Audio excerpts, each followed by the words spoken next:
All right, we are rolling. Hi, Michelle. Hi, Tiger. How are you? I'm doing great. How are you?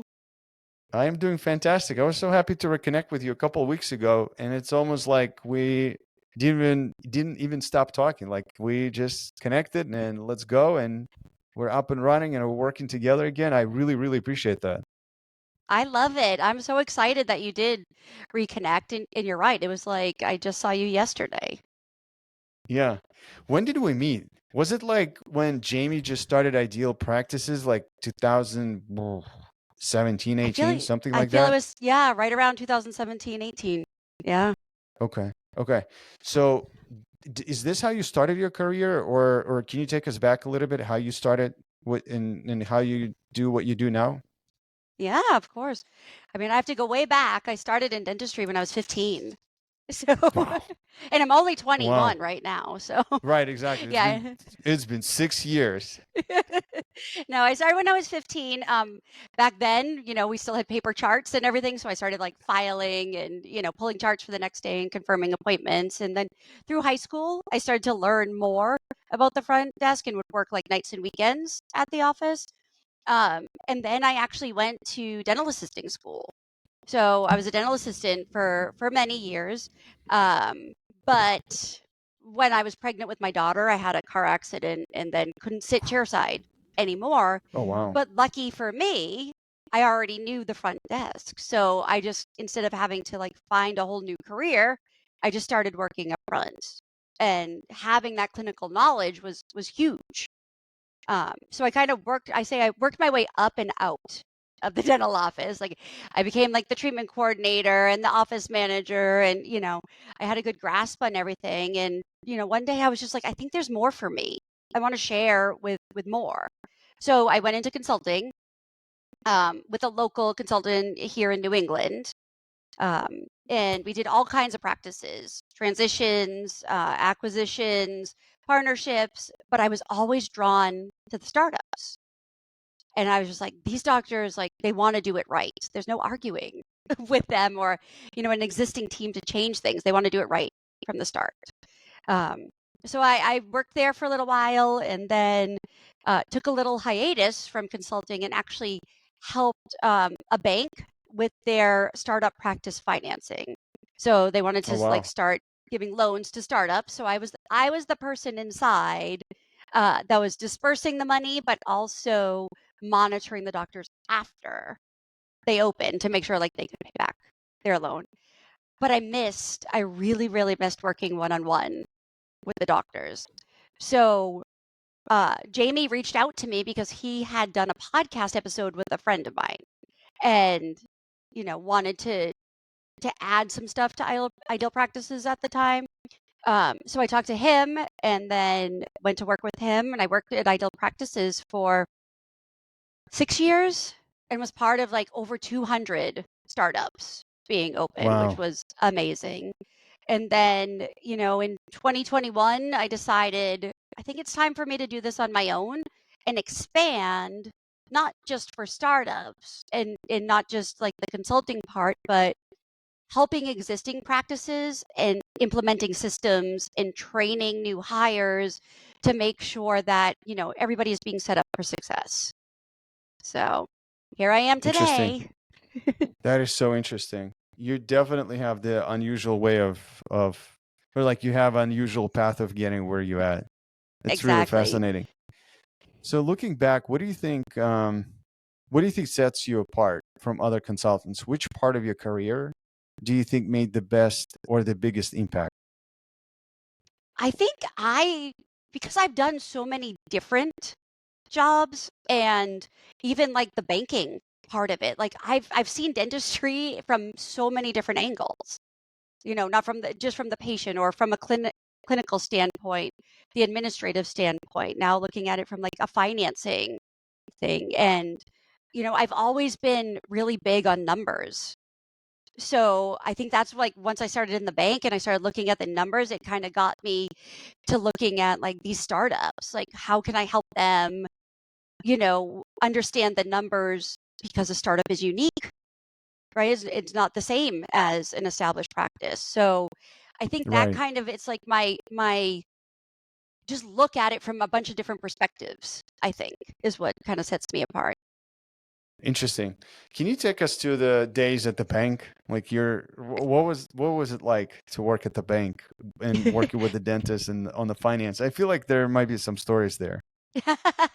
It was fun. It was a lot of fun. Like again, got to learn like a whole new part of it. So by the time they came to me, they'd already been funded. They'd been approved for it. However, I would help the underwriters a lot because there was terminology like dental speak and numbers that they didn't understand.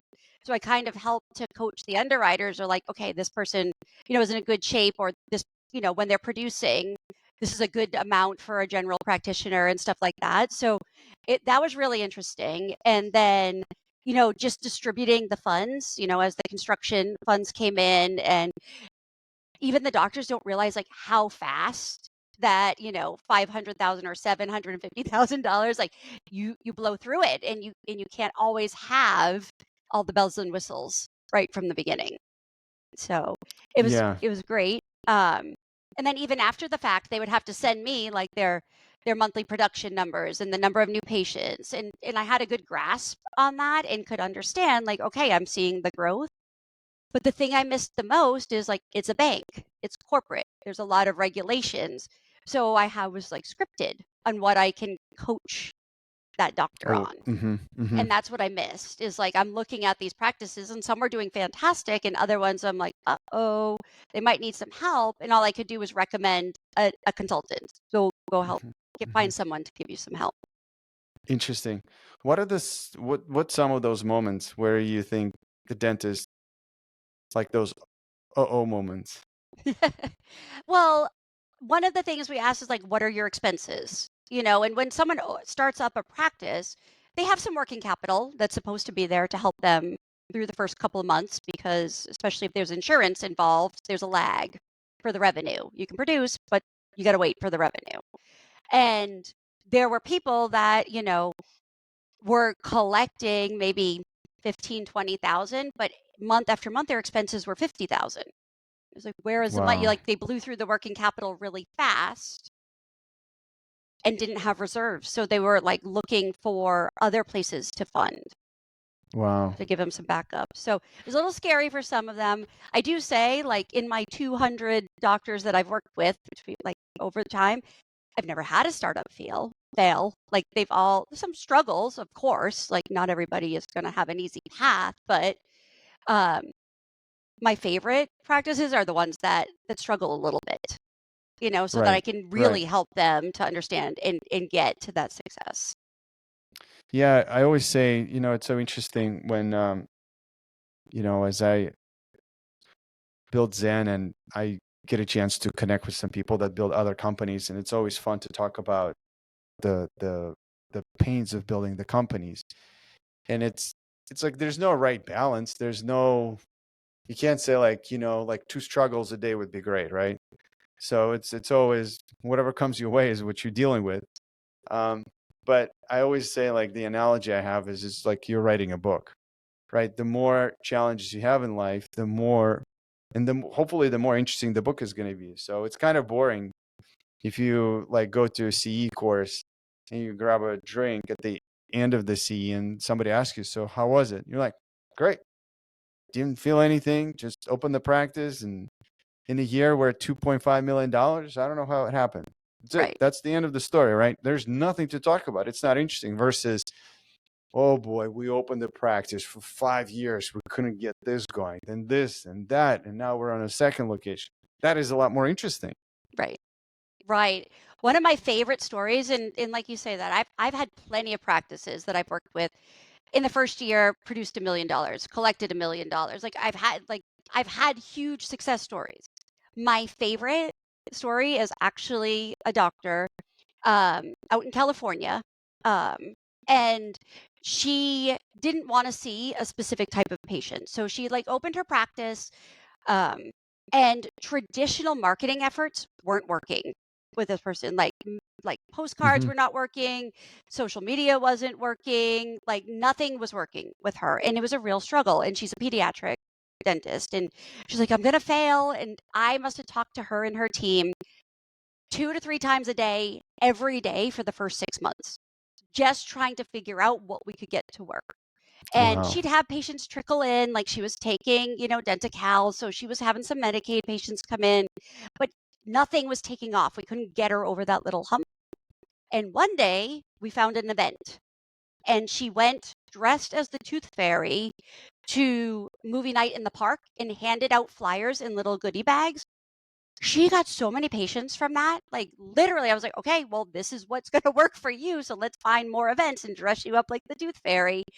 But it was scary for the first 6 months, trying to figure out how can we get these patients in the door. So Wow. I loved the challenge, and I loved brainstorming with her and the team to like find that thing. And once we found it, oh my gosh, now she's been open, I don't know, 7 years, wants a second location. Like she wasn't scared from the first experience. She's ready Right. to do it again. That's fantastic. So probably, Michelle, if we go a little bit more practical, Mhm. 200 startups, 6 years. I'm sure they're all different. They're all unique. Each person is going to be, will have their own flavors. But can you like try to identify a thread that made them successful? They have to be willing to put in the work, right? When you open a practice, whether you're buying a practice or you're doing a startup, you're not just a dentist anymore. You're not just a clinician. The doctors that were the most successful were the ones who were willing to put in the work on the business, not just seeing patients. And that included like all the marketing efforts, learning and understanding the different systems in the practice and not just turning everything over to the team. The ones that, understand I have to give up a little bit of my life in the beginning and work longer days because, I'm trying to do dentistry 32 to 36 hours a week, but I also have this business part to run. So those are the ones that are most successful. Um, and the ones that don't realize that are the ones that struggle. So can you define what do you think is putting the work? Like what is it? Do you have like an equation to say, this many of hours, or what would that look like to you when you see that somebody's really, really like working hard? I believe like one day should, whether it's 4 or 6 hours, should be spent working on like the non-clinical responsibilities, right? Marketing stuff. Um, coordinating, especially like if you have a consultant or a partner that you're working with, like using them as a resource, working with your team to train the team to make sure that they're doing things the way that you want to. If you need to talk to your CPA about finances, like really taking the time on to learn the business part of it, because there's so much more than I have to run payroll for these people and manage these people. Like you have 2 full-time jobs when you're doing it. So putting in the work is like one day that you don't see patients. There's no patients in that office. And maybe it's just the doctor in there catching up on work, or it is the doctor and the team, training and doing other administrative stuff to help improve the practice and the patient experience. Hmm. Interesting. Um, if you would you consider like spending an admin day to find people that can help you as a work? So what I mean by that is, and obviously there are pros and cons, right? So sometimes I see people saying, "Well, I need help," and they try to spend all this time in the world to try to find somebody that can help them, where they could have spent that same time just doing it themselves and actually becoming much better business operators, Right. right? And then, or sometimes it does make sense to bring somebody like you to help with things that they just don't even know how to start. So, like, I don't know if it makes sense, but can you differentiate between the two types of hard work of like, what do you think is the more valuable? So it's my belief that when somebody owns a practice, again, startup, acquisition, whatever it is, this is your life, right? Like you've invested a lot of time, a lot of money into this. And a lot of doctors just want to hand the keys to the kingdom over to the team. I'm hiring an office manager, they know how to do it. I'm hiring this person, they know how to do it. And then they lose sight of their practice. When I work with a doctor, I make sure they know how to schedule. They know how to call an insurance company and get benefit information, put it into their software, submit a claim, enter a payment for a claim, process patient payments. Like, they know how to do every single thing at the office. Do I want them doing it all the time? No. I want them seeing patients. However, it's their business. They're the only one who will be there, right? Somebody can hit the lottery and move to Tahiti, and they're just going to leave you high and dry. So many people just don't show up after lunch anymore, and doctors are stuck. I never want a doctor to do that. Do I want you to hire a team of people that can help you? Yes. But you absolutely need to know how to do it yourself. Pretty much everything in the practice, right? You should know Yeah, how to do yourself. exactly. Exactly. Okay. Maybe this will sound wrong, but I still want to ask you this. What is like the one trait that you think sets some of the people apart when it comes to this, like when it comes to building a startup? And I'm not looking for one solution fix all, but it's like in sports and anywhere else you look at some of the people that really break through and become successful. Like there are some common things, like, and it's not the height and it's not how fast you are, right? A lot of times in sports, but it's just like, like what you said, work hard. But it's also, it could be something else. But that's what I'm trying to see. Like if you found something and if you see a person that you're working with or a client, you're like, oh, you got this. You got this one trait. Let's go. Like I know what that is. I know you're going to be successful. So I think it's just like I'm trying to think of the right way to say it. They have to have the mindset of, you know, overcoming challenges. And I think that's what it is. It's really because there's a lot of challenges. No matter if you have like whoever's helping you, you could have a team of expert, always something is going to come up. And I do know a lot of doctors that I've worked with, they feel really defeated and then they start to back away and they don't pursue it. Where I know other doctors, they're like, there's a challenge, great. This is how I'm going to attack it. And by attacking it, like now it's building them up as a business owner. It makes them feel more confident in that business. That's what I see. Um, there's times though that I could talk to somebody and I like just from a conversation in my gut, I'm like, they might not be the best practice owner. Right. And and I think it has a lot to do with the mindset. Not that they can't do it, but their mindset is not correct for it. Right. It's such a good point, Michelle. Like it was a moment. I don't think it's anymore, but there was a moment, especially right before COVID. I think there was a big push for people to do startups. And I personally work with a dentist in Chicago that was not the right fit, Yeah. right? And it's so sad. And then I still feel bad. Like I still feel that pressure that I could have been the person who asked that question. Like at that point I was building dental offices, right? And I could have been the person to say, Doc, are you sure? Like, are you really sure? But I, Yeah. I felt like I wasn't like, who am I? Like, right? I'm here to like swing the hammer. Let's go. Like, we got to build this thing, right? And but then after that experience, I actually learned. And one of my questions was, so somebody would call me and say, Tiger, what's your cost per square foot? I'm like, I don't know, $5. They're like, no, no, no. I'm like, like, I don't do this. Let's meet for coffee. Let's sit down. Let's talk, and then we'll figure out. And so we'd meet for coffee, and they're already annoyed that they have to waste their precious time to meet with a contractor, talk about the construction and all these things. And I understand they're busy, but I would ask them, I said, so why are you doing this? It's like, Right. what makes, and if it's like my mom told me, my dad told me, and it's like, oh, come on. Like, let's find the real reason why you want to do this. And if there's none, like, there's nothing bad about not doing this. Like, you don't have to do it. So I'm really curious, like, let's pretend nobody's listening to us.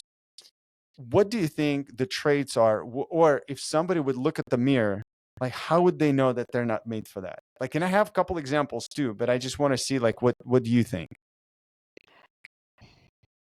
I feel like those ones are people who don't like to listen to advice. They like to ask for advice. and don't take it ever. Oh, that's a good one. I know people like that. I also feel like people that don't like to step out of their comfort zone, because you have to step out of your comfort zone. You're now a boss. You're now a marketer. You're now all of these things. You're not just the dentist sitting chairside. Um, so I think like if you're afraid to step out of your comfort zone, it's not. It's not.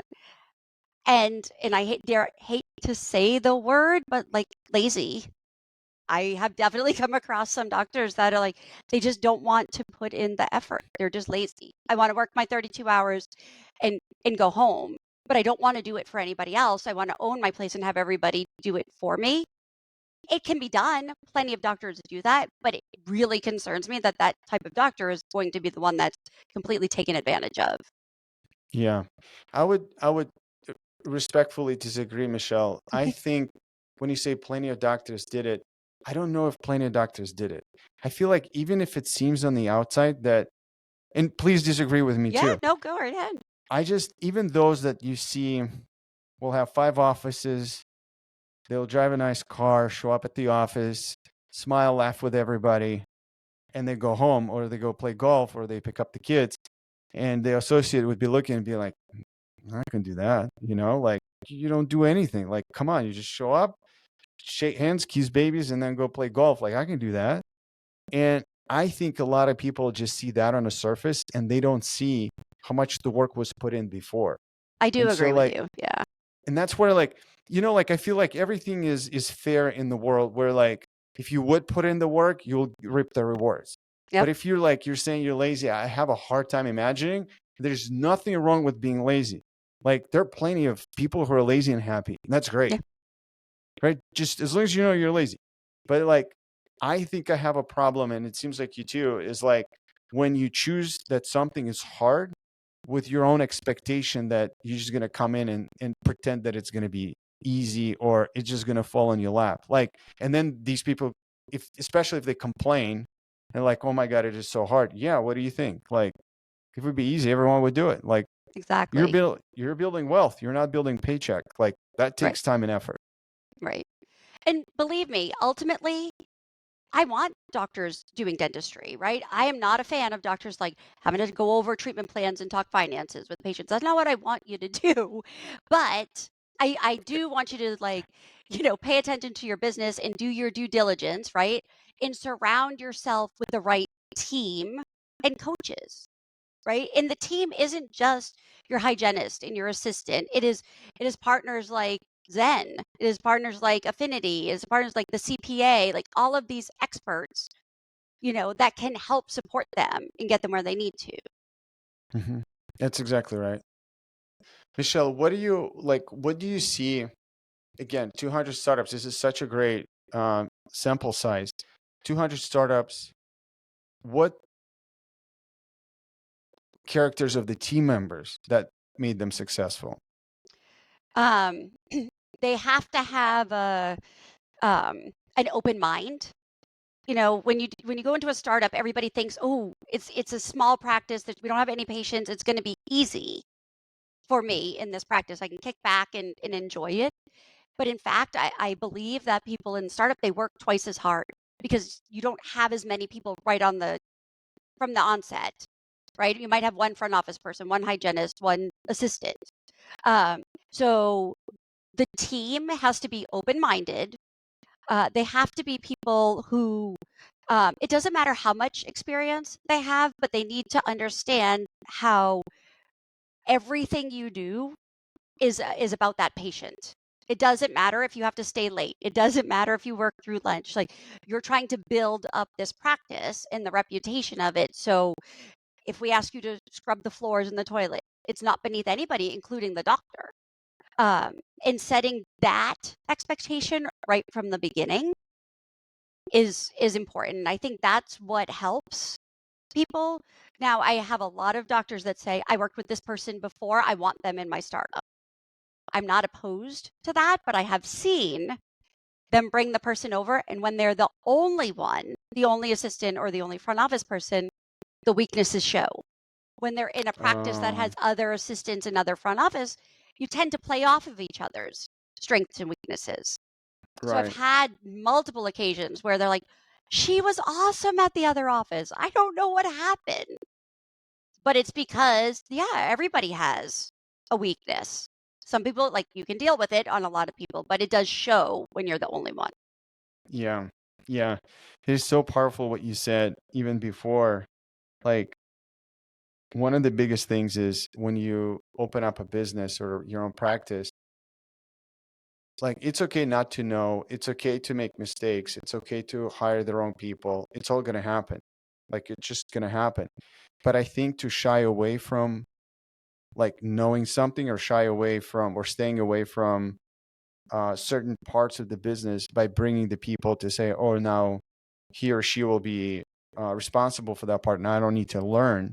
I think that bites everybody in the rear end, like every single person. Like we hear all these stories with embezzlement, right? So, like, I have this good friend of mine who's been in dentistry for a long time. As a dentist, he already sold the office. He is like, anytime I go to see and ask somebody, "Have you ever been embezzled?" In the room of like 20 dentists, 20 hands go up. Oh, yeah. It's a lot. I've seen it. The one that sticks out to me the most was early in my consulting career. I always recommend to doctors, like when you're hiring somebody, do your due diligence, check your references, check your background, like do a background check. This doctor didn't do it. And one day, like realized the only way he caught it was because it was like a relative of the hygienist that came in. And this relative always paid cash. And at the end of the day, when he went to do the deposit, there was no cash. So he asked, front office person was like, no, they didn't pay. But he was like, So we called the patient and said, like, I know you normally pay cash. The patient did pay cash. When he confronted the front office person the second time, she said, please don't call the police. I'll have to go back to jail. And Oh I wow, said, okay. So it was only there like 2, 3 weeks and she'd already stolen like $6,000.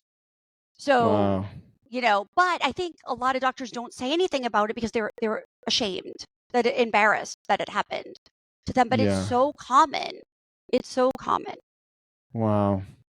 And that's again like don't hope for the good weather. Just prepare. Yes. Know Put the yourself. Like you systems in should, place. yeah. You should have like 2, 3 metrics that you can look at in the practice and say something is not adding up. Let me see. Yeah, exactly. Right. And I try to teach when I work with a doctor, whether it's a startup or I come in after they purchased a practice or whatever. I'm a numbers person. And I can look at a report. It doesn't even matter the software. I can look at that report and in 5 minutes I can tell you, uh-oh, something's not right. Wow. So Okay. This is interesting. Let's get practical on this one too. So you opened up Affinity how many years ago? it's been 2.5 years. 2.5. What's the focus of your consulting? Like what if you would say like I do one thing better than anybody else, like what would that be? I would say system implementation, like Okay. training. Yep. Okay. What kind of systems that you focus on? Um, Systems like all for the front office in terms of like effective scheduling, financial, making sure that like everybody is paying and we're following up with people if they're not paying, handling cancellations, no shows, late patients, um, insurance, making sure that you have the proper protocols in place to submit claims and get paid as quickly as possible. Um, and then one of the big ones that I have is the patient handoff and making sure that every person that interacts with that patient throughout the entire appointment knows exactly what is being done. Right? We're never saying like, "Oh, what's your name?" or "What are you here for today?" Like everybody knows exactly what is going on with that patient. So, one of the things lately that I've been working on systemizing is the communication, like bridging that gap between the clinical team and the administrative team. Michelle, why is it important? Well, I mean, not only are they seeing the patients and they need to do that, but I don't think that they understand each other's roles. And the pushback I've been getting a lot lately is oh, the assistant or the hygienist, they're not taking x-rays or they're not doing the perio charting, so I can't submit the claim, it's getting denied. And then when they ask the clinical team to do it, they're like, well, we're already doing so many things, why do we have to do this too? But ultimately it comes down to like, do we want to get paid for it? We never ask people to do things just for the sake of doing it. We need a diagnostic quality x-ray for the insurance to pay for that crown. So it's been a challenge, and it's something that's come up with multiple practices lately. It's almost a little rift between the front and the back. So we're trying to work on systems, communication systems, protocols in order to make sure that everybody has a good understanding of the why behind why they need to do something, instead of just telling them, I need you to do it, have them understand why. Right. So let's just say they do they do understand the why. How would you implement that? Like you have the front who's super busy. You have the back who is like my heart is with the back, right? So I know how busy dental assistants are. And you can I think the old joke is you can open an office with a doctor and a dental assistant and you don't need anybody else, right? You can hire your mom to do the front Yeah. desk. You can automate all this stuff, but in order to actually do the work in seeing patients, you need a doctor and a dental Yeah. assistant. But like besides that point, how would you bridge the gap? Like how would you what are your methods of having them communicate and get on the same page? So one of the things is discuss it at your morning meeting, your morning huddle.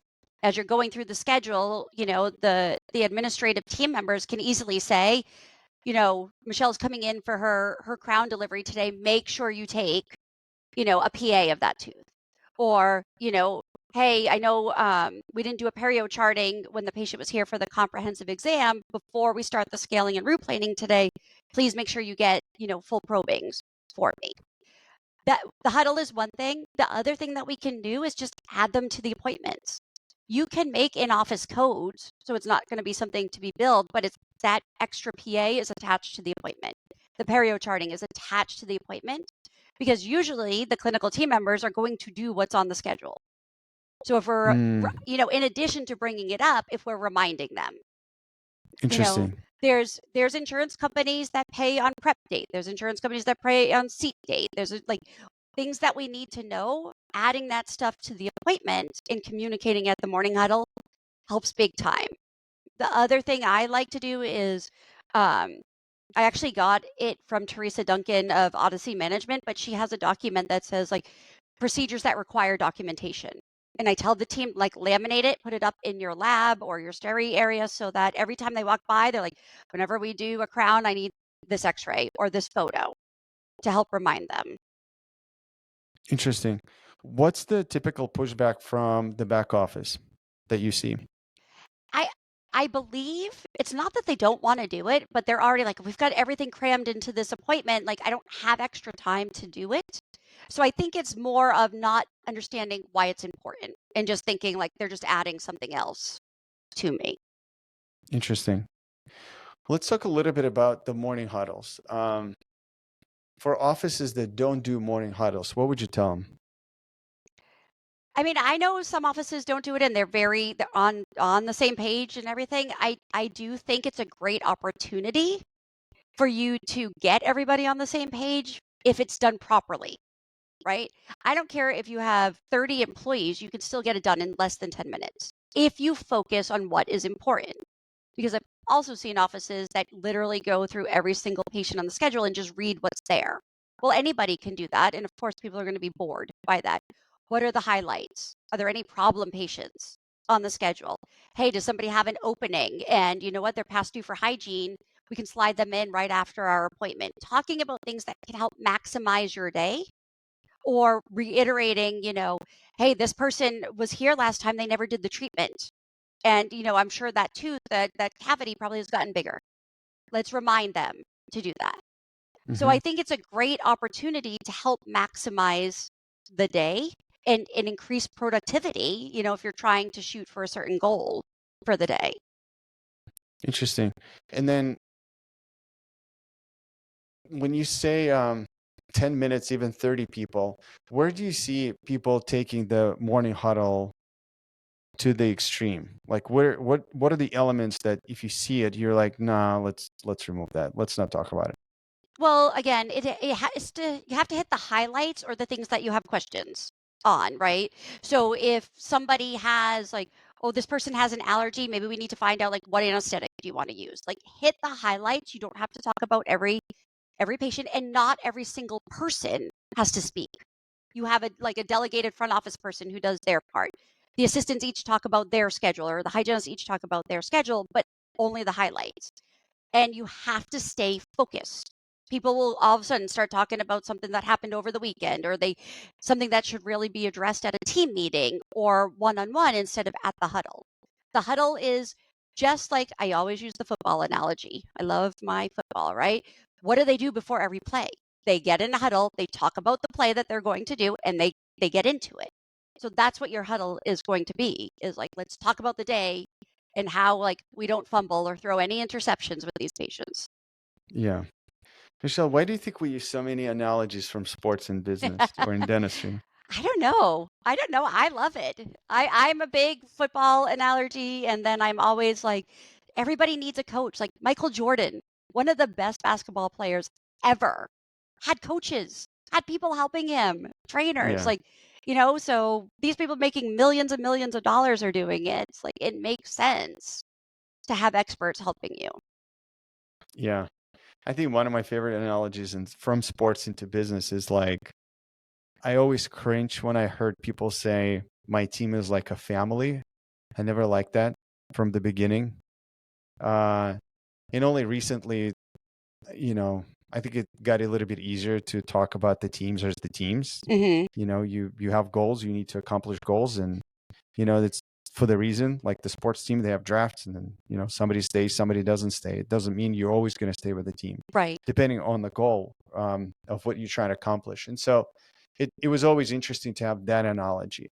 Um, I want to stay in morning huddles because I think it's so fascinating, and I have seen offices that do it, and I have seen offices that don't do it. And I think one of the biggest differences is like it's kind of like calibration right from the start, um, to set the right tone for the day. Exactly. And it also gives the opportunity. And I like when doctors don't necessarily do the morning huddles. Like I've seen both. I see where doctors lead the morning huddles, and when I see office managers lead the huddles. One of the benefits where I see when doctors don't lead the morning huddles, and if they're curious enough, and um, they will see some different like energy levels between the team members, and it gives them an opportunity to pull the person aside and be like, "Hey, Michelle, during the morning huddle, I've seen you like not the typical you. Like, what's going on? Like, is everything good? Is everything good at home?" And imagine if the person breaks down in front of you, like, "All right, no problem. Let's go. Let's handle this. Right. Let's make sure things are good. Maybe we send you home today, and then you come back tomorrow, take care of your things." So, like, I feel like it gives that extra opportunity to be the human Hmm. and take care of things and make sure that you have that chance. Because if you don't, you just run into the practice. You probably park in front of the office, which drives me nuts. If you're the doctor, you're like 5 minutes late. Um, run through the back door, don't even say hi to anybody, and then just go straight into the treatment room. That's what I picture like typically when people don't do the morning huddles. Yeah, and then you're challenged because you're like, "Oh, what is this person coming in for? Oh, I didn't set up for this. Is the crown back yet?" Like you're just a little bit more disorganized. And but when you have a huddle, everybody has to do their part. So they have to have time throughout the day or first thing in the morning to prepare for it, because it's not just something you can sit down for. You need a few minutes to go through and prepare for it. I prefer that the doctor doesn't talk. Like, obviously, they can give some input, but it should be run by the team. Like, everybody plays a little Yeah. role. And then if the doctor has questions or, wants to provide input, perfect. It shouldn't be the responsibility of the doctor to do that. Like, this is what your team is here for, is to Yeah. give you this. Michelle, what's your take on doctors' attitude? And this is very specific. So I talk to doctors that don't mind sharing personal stuff. Like they'll start the call, I mean, they will start the huddle and they will say, or not the huddle, is like whatever that could be, but like that they don't have a problem to bring they're small issues. I don't think anybody brings big issues, but they don't mind bringing like some of the small issues to work to say, the kid didn't sleep, or like, we were struggling with homework last night. And then I've seen doctors that just, they're like happy bunnies running across their practice, high-fiving everybody, excited, happy, and it seems genuine. But then when we talk, and I know some of them very personally, they'll be like, yeah. But I'm like, I can't see that outside. They're like, nobody needs to know that. Like, it's Right. my life and it's my Right. practice. And they got their own issues. So it's probably going to be wrong to say what is right and what is wrong. But like, what's your take on this?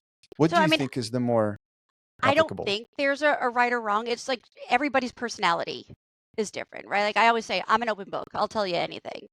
But when I'm working, I'm always like, I'm not going to be grumpy and like take my problems out on someone. What what I think is like The if right a way. doctor is going to bring their problems to work, you can't reprimand a team member if they're having an off day and something's affecting them, because we try to tell them, right, check your problems at the door for 8 hours where you're in your little bubble and you don't have to deal with that stuff. So if the doctor is bringing their stuff in, of course the team is going to think it's okay. So if the doctor's okay with that and is wanting to help and help this person through, or these team members through stuff, I'm fine with it. But if they don't want the team members doing it, then they shouldn't be doing it either. Yeah. Interesting. Okay. So with your coaching stuff, how many clients do you have, if you don't mind? Yeah, right now I have 15, Oh, that's awesome. but they're What not all full consulting clients. Right. No, it's all great. So they probably use you for different services. Yeah. What do you think is one of the things that you do that people keep coming back to you for the most?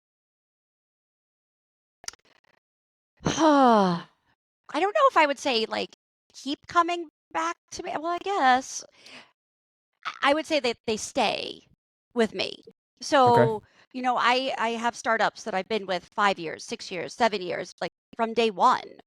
And they're comfortable with me. They know that I would do anything for them. They know like I will fight just as hard for their practice to help them find the team member, or if marketing's an issue, we'll figure that out, or like how do we get your numbers back up, or I have several now that are like, hey, I'm almost ready to relocate, I want a bigger space. So I think they stay with me because they know I'm all in.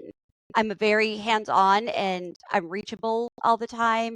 um and I'm probably one of the only other people that cares as much of that about that practice as them or their spouse.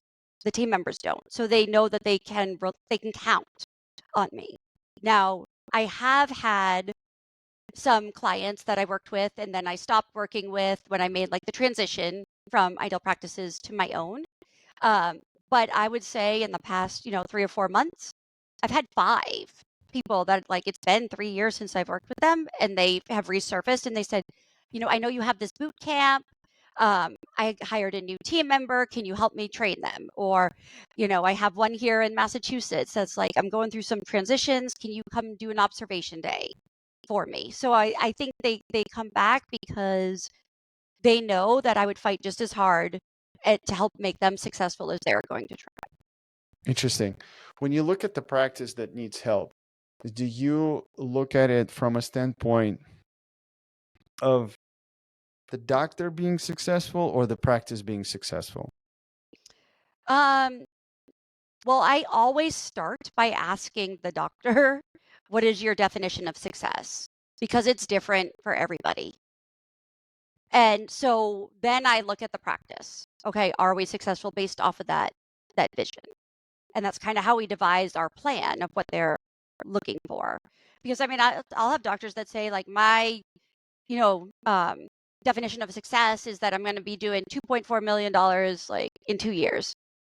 Okay, that's what you want. I can help you do that. Or I have doctors that say, like, I want to be out of network with all insurances. I want to work 4 days a week. I don't care if I make $1 million. I just want, to do what I love and see my ideal type of patient and have a nice work life balance. There's nothing wrong. Both of them are successful because it's their definition of success. And both are possible. Yep. Interesting.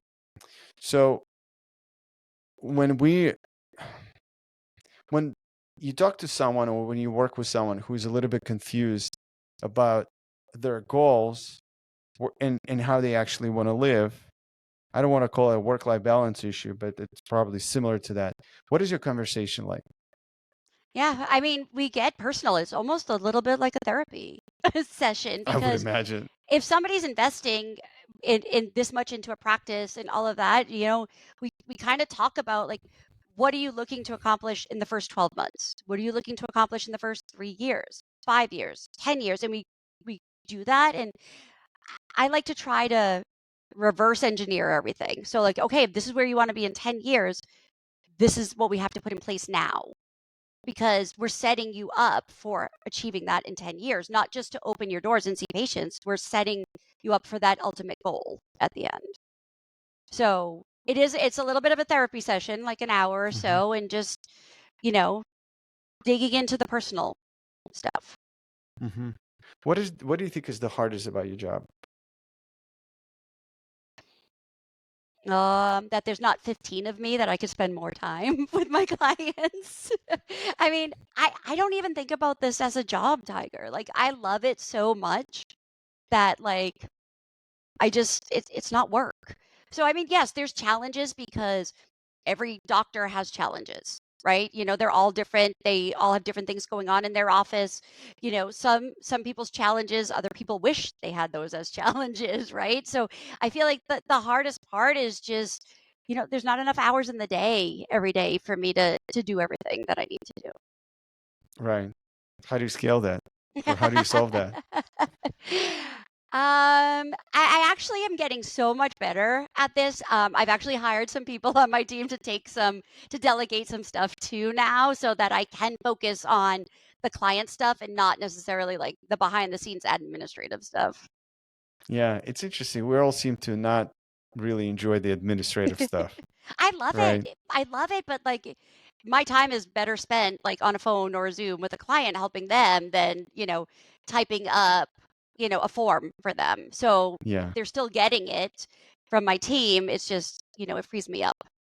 that's amazing. So, just a little bit about you work with private offices, Yes. and at Zen, we're big into helping private practice stay private, right? That's our goal is build the tools, build the right tools so that the private offices have a chance to continue being private and not being bought out by the groups. Again, I have nothing against the groups. I work with groups. It's just I feel like the private practices is the closest thing that represents the American dream, in my Right. opinion. Right. So it's your freedom. You decide what hours to work, what kind of patients you want to work with. In dentistry, I feel like it's one of the best industries for that. Sure. So, what do you think when you advise private practices? What do you think is the key for them to focus on to build the thriving practice and not look at the sale to the DSO as the savior for their practice? Um, so first, I think like when they're thinking about their practice, they have to think about the experience and the patient experience as well as like what their goals are, right? And again, from the very beginning, like are they willing to put in the work? Because I know doctors even now, like 5 years in, and they'll say like, "It's still so much work. I didn't realize this. Like, I should just sell to a DSO." And then go work for as an associate. And then I have to bring them back to like, well, this is why you opened your practice in the first place was because remember what happened. Like you had to see patients every 20 minutes. You had to use lesser materials. Like you couldn't do all of that stuff. So I think, selling to a DSO is going to be like the easy answer, right? Because they want everything. I think the for me, like the satisfaction that you get knowing I can take an hour with every patient if I want to. I can buy whatever products I want to. I can do whatever procedures I want to. And nobody can tell me. You know, I have a doctor who recently opened her startup in February. She's doing amazing, but she's still, we're 2 months in, so she still has to associate at corporate. And she's not a fan of doing in-office sedation, and they're forcing her to do a day of in-office sedation. So I think once a week I get a text from her of, when can I quit my associate job and just work at my own practice, because I don't want somebody telling me to do What to that. do? Yeah. Yeah. So the big factor is the freedom, right? Yeah. And the freedom essentially cost them time and money and energy in the beginning to build that. And how would you encourage them to keep doing it if they're in the thick of it and they're about to throw the towel? But let's just assume that they have the right personality to actually get to the other side. Like, what Yeah. would you tell them? You know, there's no shame in asking for help. There's tons of people out there that can help through that process. So before you just throw in the towel, like, make sure you do all the due diligence that you can, like, talk to, you know, even bringing somebody in as an associate to partner with you and take some of the load off of you. Working with a consultant, a coach, somebody that can kind of help restructure things for you. Looking at, just even talking about it and saying, like, yeah, I know, like, I don't want to work 5 days a week. How can we restructure it so that you're working a little bit less and you have more of that work life balance, but still producing and collecting what you want? There's tons of ways to do it, but you have to do a little bit of research and some due diligence before you just throw in the towel, because I know the easy way is to do that. So, like, look deep inside yourself and say, like, this is why I did this in the first place. Is it something? And I've had that conversation with many doctors, but it usually comes because there's something else triggering it. Right? Something else is going wrong, and now they feel like everything's going wrong. So I don't think I want to own a practice anymore. I'm just going to sell. I help talk to them and say, like, let's get through this. Once we get through this, let's have another conversation. And if you still want to do it, that's fine. But I Yeah. feel like it's something else that's fueling that right now. And what is typically that something else?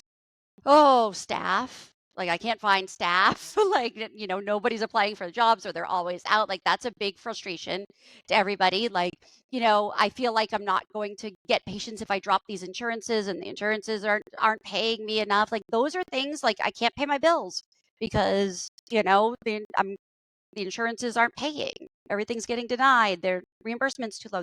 All those things, like, they add a lot of pressure to them. And a lot of times it's like, okay, this is might just be a small little blip and we can get past it. But sometimes I think, they start talking, like, the idea gets in their head and they start talking to some people. And then next thing you know, like, they're off on that path and they're not even, like, giving it a chance. Right. Can we talk about staff for a little bit?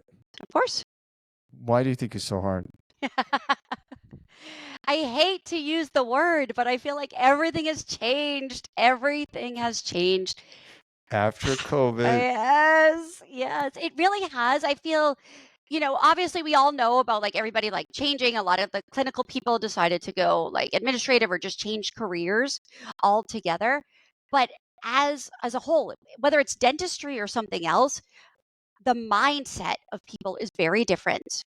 Is very different. Like, people have the sniffles and they call in sick for a week, you know, or mental health has become a huge part of the conversation and stuff. And so people are like, this job is stressing me out. I'm not going to work here anymore. And what they're not understanding is, like, life stresses you out. Everything. And there's no perfect job out there. But I just think people's mindset has changed. They're not committed.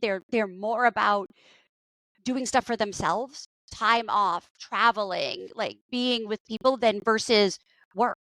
I mean, when I was like 20 or 30, I probably worked like 60 hours a week. I'm a severe asthmatic. I'd show up at work wheezing. They'd be calling the ambulance, be like, Michelle, you shouldn't be here. But it's not like that anymore. yeah, yeah, It's very different. And, this is why I've been doing a lot of like, training and onboarding with people, because they're getting people from outside of dentistry who are great at customer service, just have a great attitude. And even if they don't know exactly what they want to do with their life, we're giving them another opportunity. And sometimes they soak it up and then they're there for years and years and years. So staff, it it's always challenging until, like you said, until we can automate everything, like you have the dental assistant, It's do some stuff. impossible. It is. And, you know, I just recommend to doctors, like, if you have the opportunity to overstaff, do it, because I still don't Right. know offices that can say how many times they've shown up to work and every single person was there. Somebody's always out. So Yeah. you want to be a little bit overstaffed. And it feels like it's less of a problem in outside of the cities. It is, but I still see it everywhere. Everywhere. I have, people that are looking for hygienists. Like I have one doctor, she's not like she's outside of Boston, so you'd think it would be a little bit easier to find people, but the people like she's been looking since August. Nothing. Wow. Nothing. So she's doing her own hygiene? She has a hygienist, but like she needs somebody there more hours, so we're just kind of, people are waiting. Yeah. So, if you can get people, I know hygiene you can't, but like assistants, front office people that you can train on the job, like it might be better. And yes, I know it's an investment and you're taking a chance, but it might pay off. Right. It's better than doing and just waiting for a magic person to show up at the office Right. that knows everything and it's a perfect dental assistant. Right. Actually, it's so funny. I heard so many times when I go to offices and I'm like trying to dig into problems. What can we do? What can we build for them? And 80% of the time, the answer is like, Tiger, find me a perfect assistant. I'm like, whew, all right. That's a loaded ask because, like, let's define perfect. And then that doesn't exist. And Right. so, not because it doesn't exist for the dental assistant's sake, it's just everybody's perfect is different. And even if your own word, like we bring you the perfect person, you're like, nah, that's Right. not the right person. Right. So it's kind of interesting. But let's talk just as we start wrapping up. What what people should expect when they start working with you in the first 2 weeks? Oh, lots of conversations, and like I just want to know everything about the practice. So like I can look at your practice management software reports, or have you send me stuff, but then the numbers only tell part of a story.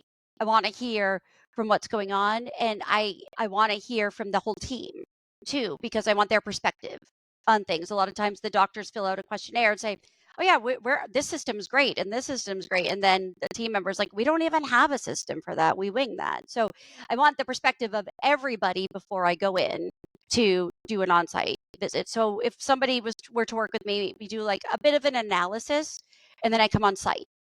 Now if it's a startup, it's a little bit different because I'd be working with them leading up to opening day, like creating the systems, helping them like with marketing and all the little like what they need to Supplies. order for supplies. Exactly.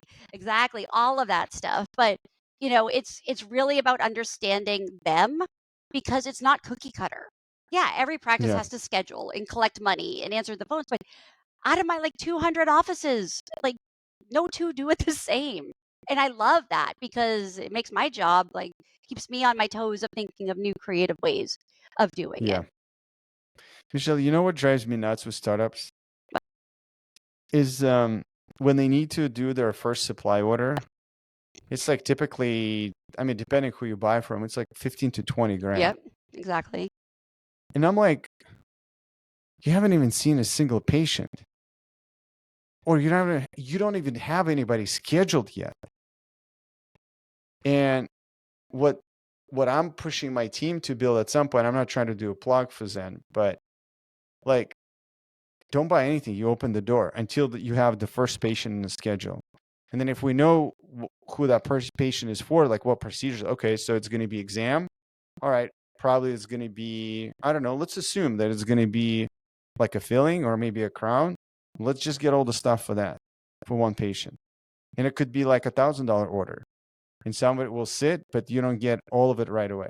But then at the same time, as I say this, I'm like, okay, but then you don't know how things are organized. You wouldn't have the tip up bins because, you would Right. get all that. Like, I And understand. I just have such a hard time with like $15,000 sitting on the shelf until you have a patient schedule. So I usually go over the supplies with them and say like, yeah, you're going to need stuff. You're going to need stuff. And fortunately, like when I worked with Ideal Practices, even when I work now, like we start the marketing efforts and I have my clients create like a VIP list. So they're collecting names for like months before they open. My Mm-hmm. last startup that opened in February had 400 patients waiting. In her first 22 days seeing patients, she saw 168 people. Wow. Yeah. So we were ready. That's a So lot. we were ready to go. Right. Yeah. So I try to make sure, but like I always say when we're going to place the order, like don't overdo it because it takes a day to get most stuff. 2 at the So most. yeah, a day or two, right? So if you're running out of something, and most startups aren't working every day. They're in their office 2, 3 days a week. So it's okay. Yes, I know they want to do same day dentistry because there's room in the schedule to do it, but don't go crazy buying all the stuff, especially if it's stuff that could expire. Like, some of the paper stuff, not a big deal. Yeah, But, but if you're looking at anesthetics. Hmm. anesthetic and, composite and bonding agents and all of that stuff, like don't go crazy buying that Yeah. until you start Yeah. to see and then ramp it up. Yeah. I'm 100% agree. There's one more thing actually that pisses me off about startups, if we can talk about it. Yeah. Like it's so like I work with two now.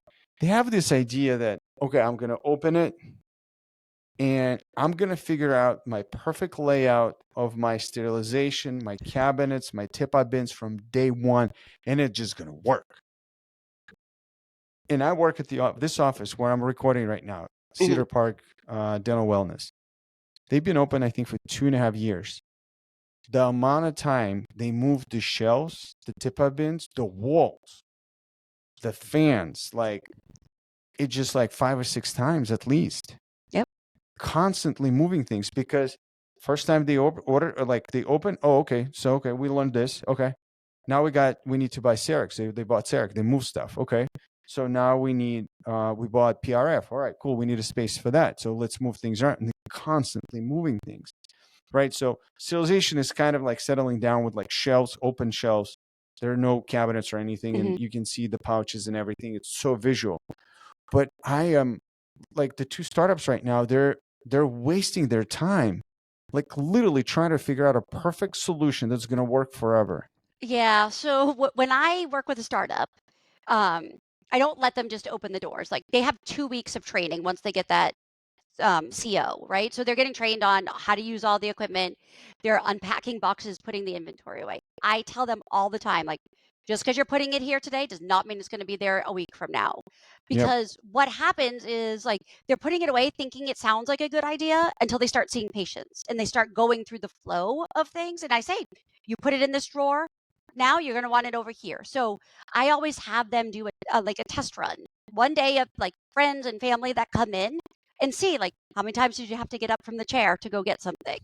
Was this in the right spot? Like, Michelle, you're only 5'1". Why would we put something way up on that shelf? Because you'll never be able to reach it, right? So there's a lot of, shuffling around. I feel like after you're there about 30 days, you have a little bit of a good thing, but then all of a sudden the practice keeps growing. You have more supplies, you're adding more stuff. It's always changing. Think about your house. How many times you Yeah. rearrange your house because of stuff that happens? Like, Yeah. And then kids show up and they yeah, rearrange everything for you. So exactly. yeah, So it's the same thing. Like, I'm sorry, it's not going to stay the same ever. nope, it's not gonna happen. That's awesome. So I have your contact information on how people can find you. Are you taking more people if somebody reaches out to you? Absolutely. I'm always Okay. taking more people. Okay. Sounds good. I think people need you. Any departing thoughts that I should have asked you and I didn't ask, like anything related to startups or anything that people can learn from you? I just say, before you make the decision to do it, like really sit down and just think about it because, no matter who you hire to help you, it's still a lot of work. You have to be willing to make that investment and then really get down to like the why you want to do it. That way you can keep revisiting it even on the bad days. Meaning consultants to find No, the right coach for the practice well, or to find the opening the right coach practice. or why you want to open the practice. Like Yep. have that meaning down why you want to do it because even on the tough days, you can refer back to that and say like this is why I'm doing this. Right. That's awesome.